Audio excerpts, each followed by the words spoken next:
Aujourd'hui, côté entrevue, vous savez que le mois de janvier, on parle beaucoup de la fête des rois. Faut manger de la galette, on met des sous noirs sous une assiette, on fait plein de vœux et le tout sera réalisé. Je dis des crêpes, mais c'est peut-être même une certaine galette. Peut-être que mon invité et eux va nous donner une recette à la fin de cette entrevue. Alors, je vous la présente, vous l'avez entendu rire. Alors, c'est Nancy Schenck. Bonsoir, Nancy. Bonsoir Lydia, ça va bien? Ça va très bien. Nancy Schenck, là, j'aimerais vous présenter parce que vous êtes la personne la plus studieuse dans mon entourage. Alors, vous êtes dur à battre de ce côté-là. Vous avez une maîtrise en sciences des religions. Vous êtes en train de faire votre doctorat en théologie pratique à l'Université Laval, c'est bien ça? Oui. Et ça vous amène où côté métier, là? Raconte-moi un peu, là, Ben, mon ce mon choix de cheminement vie. Oui. ben, mon cheminement est atypique parce que j'ai un baccalauréat en sexologie. D'ailleurs, on a déjà travaillé ensemble dans une défunte autre vie à Oui. faire des émissions de radio. De Heu sexualité en plus, oui. Oui, avec ma maîtrise en sciences des religions, je l'avais déjà à l'époque et j'avais développé au cours des 15 dernières années des visites de cimetières. Donc, mon doctorat porte sur les visites de cimetières que je fais en région pour essayer de voir pourquoi ils pognent en bon québécois. Qu'est-ce qui fait que ces visites-là attirent tant de monde comparativement à d'autres ailleurs dans la province, entre autres? Et j'ai choisi la théologie pratique, un pour le format, c'était des séminaires intensifs, puis 2 aussi parce qu'on parle de séminaire de séminaire, mais Mmh mh. de cimetières chrétiens et quelque part, je voulais aussi travailler sur la à l'intérieur de la tradition et non toujours à l'extérieur comme en sciences des religions. Donc Mmh. je fais le pont en 2 disciplines sœurs, si on peut dire. Oui et je vous ai invité à nous parler de la fête des rois ou de l'Épiphanie parce que Mmh. vous êtes excellente en recherche. Ben À oui. quelque part, vous êtes une historienne de différents événements, c'est à peu près ça, Ben hein? Je dirais pas historienne parce que j'ai des amis historiens locaux, mais je vais OK, faire oui. beaucoup de recherches par rapport à la création de certaines activités. J'en ai fait 150 dans les 15-20 dernières années, Mmh. donc à chacune, il y a une recherche qui se fait. Puis au doctorat, on fait aussi de la recherche. Donc, oui, sur l'épiphanie, puis en plus, c'est une tradition qui est chrétienne, Oui. l'épiphanie. Ben, vas-y, C'est la embarquons dans le sujet, là. L'épiphanie, là, pourquoi on dit la fête des rois? Ben, Raconte-moi. l'épiphanie, c'est une fête chrétienne depuis environ 337 après Jésus-Christ. C'est une fête qui est, officielle au calendrier, qu'on fêtait le 6 janvier Mmh. et le 6 janvier, c'était, entre autres 3 événements parce que l'épiphanie, ça veut dire apparition. Donc on fêtait 3 choses par rapport à Jésus: sa naissance, son baptême et aussi, le premier miracle qu'il a fait, c'est le vin aux noces de Cana. Donc ça, c'est la première fête d'Épiphanie. Chez les orthodoxes, c'est resté le baptême de Jésus qui est toujours important. Chez les chrétiens de l'école romaine, donc dont les catholiques ici on fait partie, ça s'est transformé au fil des années et c'est devenu une fête un peu moins importante parce qu'on a transféré au 25 décembre pour la naissance de Jésus, la fête de Noël. Et on est dans une période importante. On sait que le christianisme apparaît au moment où les Romains sont quand même assez importants. C'est l'Empire romain. Et dans la même période, il y a 12 jours de fêtes importantes autour des solstices.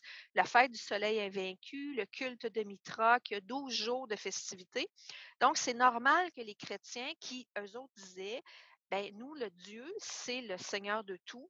Ils vont mettre la fête par-dessus des fêtes qui existent déjà pour en même temps, au départ, se cacher parce que les premières années des chrétiens, on sait, ça n'a pas été évident. Et en même temps, plus tard, on va garder les fêtes importantes justement pour essayer de tasser les fêtes païennes quand l'Empire va devenir chrétien. Oui. Moi, je pensais qu'on appelait ça la fête des rois à cause des rois mages. Est-ce que ça a un Aussi, lien? OK. oui, ça a un lien parce que tranquillement, dans la Bible, c'est entre autres dans l'Évangile de Matthieu, il me semble, on va parler des rois mages qui viennent adorer l'enfant et qui vont venir porter de l'or, de l'encens et de la myrrhe, qui sont des biens précieux. L'or parce qu'il est roi, il y a la myrrhe parce qu'on s'en servait pour les rituels funéraires, donc il est humain, et il y a l'encens parce qu'il est divin. Donc, c'est 3 biens qu'on vient lui offrir au moment de sa naissance. Nous, on le voit dans le calendrier comme si c'était encore un enfant très petit, mais on n'est pas certain si c'était encore un bébé quand il arrive. Est-ce que l'histoire est vraie? ou est-ce qu'on a juste expliqué que les 3 rois mages qui représentent tous les autres groupes ethniques et les païens sont pas venus adorer le Dieu des dieux? Ça fait partie des histoires qu'on ne sait pas, mais ça fait partie du canon quand même officiel. Donc, c'est ça la fête de Oui, l'Épiphanie. et nous, ben, moi, je fête ça, la fête, de la reine des rois entre amis, hein. On nomme Tu manges toujours une un galette, un roi et une reine, puis il faut trouver la la fève. bine, la fève, finalement. Ça se fait encore ça, il y a plusieurs Oui, fêtes encore ça. ça se fait encore et la première mention, c'est ce que j'ai trouvé dans les Mmh. recherches, une historienne française qui a publié, on trouve une mention de la galette des rois, au Moyen Âge, autour peut-être de 1200 environ. Et après ça, ça va vers l'an 1500 et au 19e siècle, on sait que c'est bien implanté en France. Et il y a 2 façons d'avoir la galette. Il y a la galette, plus sèche au Mmh. départ, qui ressemble à des feuilletés un peu, qu'on pourrait trouver au Moyen-Orient. Et il y a une brioche, un peu comme une espèce de brioche aux fruits, c'est Oui. pas notre gâteau des fruits là, mais on pourrait penser un petit peu une brioche avec des fruits comme ça, des fruits confits, qui une partie de la France et le nord de la France, ça va être une galette plus de type feuilleté avec au milieu une frangipane. C'est un mélange, de pâte d'amande avec une crème pâtissière ou encore de la compote de pommes quand on est plus au nord de la France. En Normandie, c'est le pays de la pomme. Donc, Mmh. on va avoir des traditions pour les desserts et on va mettre une bine au départ parce que la fève est un symbole de fécondité. Il faut savoir que le solstice d'hiver, au départ, les peuples le fêtent pour que le soleil revienne, que la lumière et la chaleur reviennent. Et quand on garde les traditions très anciennes, on semble trouver chez les Romains quelque chose de semblable, mais pas tout à fait. On dit que pendant les Saturnales, qui étaient les fêtes qui se passaient dans la même période, il y avait l'élection d'un roi ou d'une reine pour la journée. Ça pouvait être un esclave parce que pendant la journée, les distinctions de classe on ne sait pas s'ils mangeaient un gâteau, mais on sait qu'il y avait ça. Au Moyen Âge, ça apparaît, ce gâteau-là avec la bine, qui est aussi un symbole de fécondité, parce qu'on espère aussi que la fécondité va revenir, parce que c'est le premier aliment qui se plantait et qu'on mangeait au printemps, les fèves, souvent.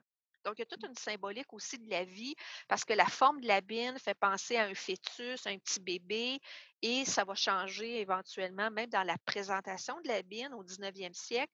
En France, dans certains endroits, la bine est remplacée par un petit nouveau-né, la signification de la vie qui revient après l'hiver. Donc, on Mmh. est vraiment dans une fête qui est liée autant à la fécondité. C'est populaire, la galette. C'est pas du tout chrétien, mais en même temps, c'est quelque chose qui revient.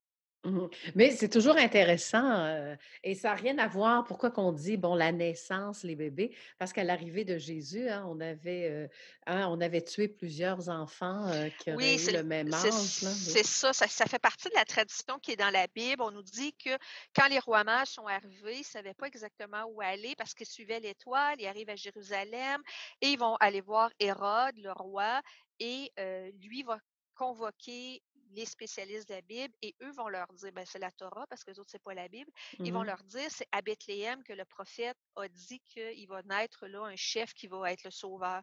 Donc, il va les envoyer à Bethléem en leur disant, ben, quand vous l'aurez trouvé, ben, venez me le dire que j'aille l'adorer. Mais c'est pas ça son plan de match dans l'histoire, c'est de le faire périr. Comme les rois mages ne sont pas retournés le voir, là, il va se mettre en colère et il va décréter, selon l'histoire biblique, le massacre des saints innocents, les enfants de 2 ans et moins, pour être certain d'avoir attrapé Jésus au passage. Mais il ne l'aura pas, parce que l'ange a averti Joseph de se lever puis de s'en aller en Égypte. Et là, on ne sait pas ce qu'il va faire pendant toute sa petite enfance. Il passerait en Égypte. On a des nouvelles de Jésus.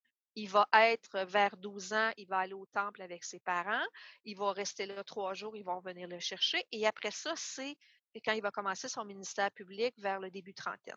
Bon, maintenant, ça a l'air que cacher une crêpe toute l'année, dans une assiette dans ton armoire, eh bien que c'était ce sera une année prolifique au temps monétaire et cetera. Ça, il y a des croyances beaucoup là-dessus, hein? Je sais qu'il y a une autre fête qui va être en février, qui est la Chandeleur, qui, elle, est liée Oui, aux crêpes. Donc, voilà. probablement qu'il y a des liens. Il faut aussi savoir qu'il y a toutes sortes de traditions populaires. Tu sais, c'est comme ceux qui disent qu'au jour de l'an, faut que tu marches la nuit, aller chercher un morceau d'écorce de bouleau pour te mettre ça dans le portefeuille parce que ça va t'assurer de la richesse toute l'année. Il y a beaucoup de croyances populaires, mais tu sais, garder une galette dans son armoire pendant l'année, on s'entend-tu que ça devait attirer un peu la vermine aussi ou elle devait sécher? Mais tu sais, il y avait plein de façons de voir à s'attirer la bonne fortune. Parce que la galette des rois, si tu attrapais la bine, Oui, tu oui. étais chanceux, donc ça Mmh. ça Ça tirait ça la pouvait chance. oui, Mmh. donc c'est plein de croyances et on est toujours autour du fait qu'on veut que l'hiver disparaisse, on veut que les plantes poussent, on veut survivre. Donc, on fêtait beaucoup là, pour s'attirer les bonnes grâces des dieux ou du dieu éventuellement. Voilà. Alors, en guise de conclusion, dans mon groupe d'amis, on a fait un couple, justement lors de la fête des rois et ça dure encore, aujourd'hui. Alors, ça fait déjà 3 ans, qu'on a fait ça. Alors, je peux quand même me vanter un peu, hein, d'avoir, faire partie finalement de ce groupe-là. Alors vous, Ah que ouais? ça votre souvenir finalement de la fête des rois, ça serait quoi toi, Nancy? Moi, la fête des rois ne se fêtait pas nécessairement, ou à la maison, Mmh. mais je sais qu'il y a des gens qui la fêtaient, ça dépend des coins et ce qui est intéressant dans les derniers articles que j'ai trouvés, des dernières années, au Québec, c'était pas une fête nécessairement importante, mais il y avait quand même autour des fêtes de Noël, c'était la dernière fête qui concluait le temps des fêtes. Il y a quand même un retour de la galette et on disait que autant les premières années en Estrie, on vendait 300 galettes, ils sont rendus quasiment à 2000 cette année. Donc, il y a quand même un intérêt pour ces fêtes-là, qui sont des fêtes plus populaires, des fêtes familiales. Puis en temps de pandémie, pourquoi pas faire un petit gâteau puis avoir un plaisir à cacher une petite bine dans le gâteau. Oui, puis toutes les raisons sont bonnes, hein, pour pouvoir, faire un petit peu la fête avec le Oui. confinement, là. Alors, c'est quand même, restreint. Alors, peut-être ça a été moins fêté aussi, cette année, hein? Ou plutôt, cette année. Peut-être, mais il faut savoir aussi que les calendriers ont changé. Tu sais, autrefois, avant Vatican II, on fêtait le 6 absolument l'Épiphanie, alors qu'aujourd'hui, on va souligner l'Épiphanie le premier dimanche du mois de janvier. C'est Mmh. plus facile aussi pour le travail des gens. Là. Tu sais, la plupart Mmh. n'ont pas congé le 6, c'est demain là, pour Mmh. nous aujourd'hui. Là. Donc, c'est ça aussi là, Ben, en qui tout cas, peut. vous avez fait une belle recherche, Nancy. Alors, on aura l'occasion d'avoir d'autres sujets, au cours, de l'année 2021. Alors, passez une excellente journée. Puis encore une fois, bien, merci de nous avoir parlé de la fête des rois, mais aussi de la galette. Alors, on va s'installer, nous, après l'entrevue, on va déguster justement cette fameuse galette avec 2 reines, hein? Pourquoi Et pas? voilà. Merci beaucoup. À la prochaine. Bye bye.